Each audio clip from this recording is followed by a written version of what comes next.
Perkenalkan, nama saya Hanif Patria Berbantama, biasa dipanggil Hanif. Saya dari Prodi S1 Akuntansi, Fakultas Ekonomi dan Bisnis Universitas Diponegoro, tim 2 KKN Universitas Diponegoro tahun 2021. Kecamatan Gajah Mungkur merupakan salah satu dari 16 kecamatan di Kota Semarang. Secara administrasi, Kecamatan Gajah Mungkur, Kota Semarang terdiri atas 8 kelurahan. Salah satu dari kelurahan yang ada yaitu Kelurahan Bendan Ngisor. Kelurahan Bendan Ngisor merupakan salah satu dari 8 kelurahan di Kecamatan Gajah Mungkur. Kelurahan ini terletak di Jalan Sambangan Baru, Blok A, nomor 24, RW 2. Estimasi total penduduk di Kelurahan Bendan Ngisor adalah sebanyak 7.627 orang dengan memiliki kode pos 50233.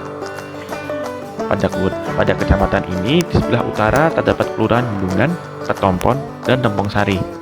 Di sebelah timur ada Kelurahan Gajah Mungkur. Di sebelah selatan ada Kelurahan Bendan Dhuwur dan Karangrejo. Di sebelah barat terdapat Kelurahan Sambangan dan Bendan Ngisor. Lokasi wilayah Kecamatan Gajah Mungkur yang berdekatan dengan wilayah kampus menjadikan pembangunan berjalan cukup pesat. Banyak warga yang mulai membangun tempat kos, perumahan, dan tempat makan yang cukup prospektif sebagai sumber pendapatan bagi masyarakat Kecamatan Gajah Mungkur. Hal ini juga menyebabkan wilayah Kecamatan Gajah Mungkur didominasi oleh pemukiman dan tempat kos, serta menjadikan wilayah ini cukup banyak ditempati oleh mahasiswa maupun tenaga pendidikan. Kelurahan Bendan Ngisor terkenal akan sentra kerajinan rajut di Semarang. Wilayah Bendan Ngisor sangat prospektif juga karena juga berdekatan dengan Stepari, Unisbank, dan wilayah Sambangan yang terkenal akan kuliner jalanan. KKN Tim 2 Universitas Diponegoro tahun 2021 dilaksanakan mulai tanggal 30 Juni sampai dengan tanggal 12 Agustus 2021 di wilayah domisili masing-masing mahasiswa, yaitu Kelurahan Bendan Ngisor, Kecamatan Gajah Mungkur, Kota Semarang. Metode yang digunakan adalah dengan menganalisis permasalahan yang terdapat pada lokasi KKN, kemudian merencanakan 2 program yang akan dilaksanakan secara individu, baik dengan keilmuan masing-masing dengan tema SDGs. Untuk menjalankan program yang saya lakukan pertama adalah mensurvei lokasi kegiatan KKN untuk mengetahui permasalahan yang terdapat di lokasi. Yang kedua, koordinasi dengan perangkat desa terkait perizinan penggunaan lokasi kegiatan KKN dan diskusi mengenai program kerja yang direncanakan dan dilaksanakan nantinya. Yang ketiga, persiapan kegiatan.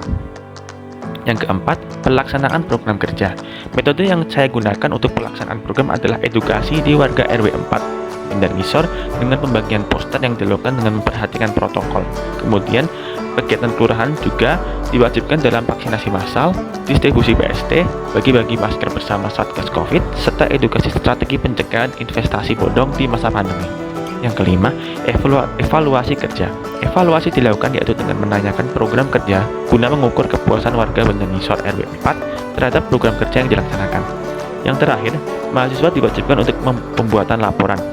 Laporan merupakan kegiatan terakhir dari rangkaian kegiatan KKN dan penyusunan laporan dilakukan setelah program telah selesai dilaksanakan.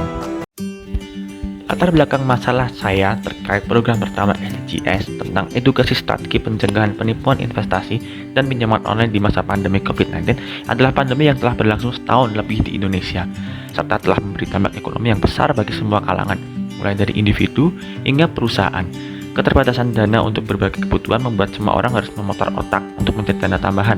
Mengajukan pinjaman online dengan jaminan menjadi salah satu solusi keuangan yang cukup umum di tengah pandemi.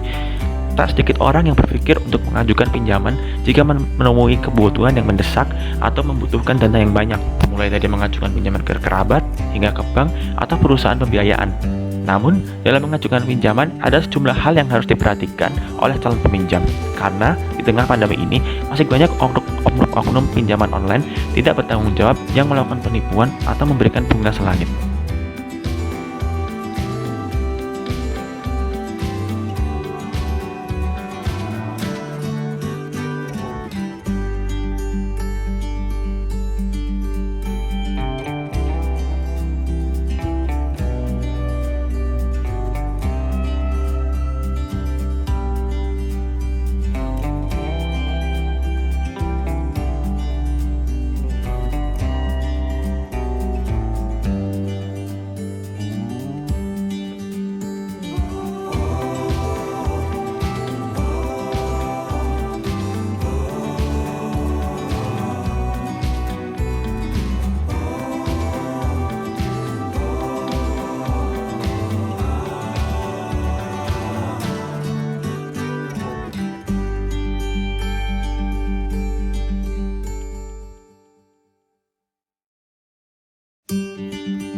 3.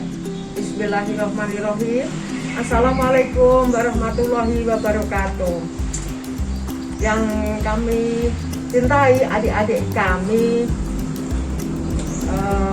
yang melakukan KKN di RW 4 Kelurahan Bedarngisor, Kecamatan Gajah Mungkur pada saat ini, antara lain yaitu Mas Hanif, Mbak Ayu, Mbak Farah, Mas Husen, Mas Asli, dan Mbak Sabrina, juga Mbak Lalu. Kami ucapkan terima kasih ya Mbak-mbak dan Mas-mas, selama ini sudah melakukan KKN di RW 4 Kelurahan Bedarngisor ini. Kami dan warga mengucapkan terima kasih atas pemberian materi yang bermanfaat bagi warga RW 4. Di antaranya adalah pemakaian masker yang baik, masalah mengatasi narkoba, juga dengan materi-materi bercocok tanam dan pengolahan pangan dan sebagainya. Moga-moga ini bisa bermanfaat bagi warga RW 4. Juga terima kasih kepada Mbak Ayu juga yang telah memberikan tanaman ini. Tanaman ini nanti moga-moga bisa juga bermanfaat kepada ibu-ibu semuanya. Mas-mas yang Mbak-mbak dan mas-mas yang kami sayangi, kami cintai, selamat melakukan KKN ini dengan selesai dengan sempurna, dengan baik, sehingga bisa membantu dalam rangka penyelesaian di kuliah nanti. Demikian yang bisa kami sampaikan, Mbak. Moga-moga bisa dilaksanakan ya Mbak dengan baik. Mas yang akan melakukan pengiriman materi lagi, monggo tetap kami tunggu juga, nanti akan kami share ke grup PKK RW 4. Demikian. Alhamdulillah, seluruh kegiatan KKN saya sudah selesai.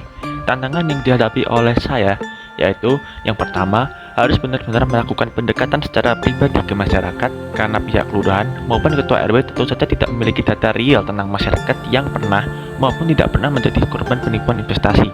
Yang kedua, peneliti harus mencari data warga yang sedang melaksanakan isolasi mandiri di rumah ke kelurahan dan RW setempat. Hasil yang diharapkan oleh peneliti yang pertama adalah masyarakat semakin waspada dan awas pada penawaran investasi dan pinjaman online di masa mendatang. Yang kedua, masyarakat paham dasar-dasar akan investasi. Yang ketiga, masyarakat dapat berpikir rasional dalam mengambil keputusan. Yang keempat, masyarakat aktif dan tanggap dalam penanganan COVID-19 bersama pihak RT dan RW. Sekian, terima kasih untuk segala pihak yang sudah membantu saya dalam mensukseskan program KKN yang saya rancang. Atas kurang dan lebihnya, saya ucapkan terima kasih yang mendalam.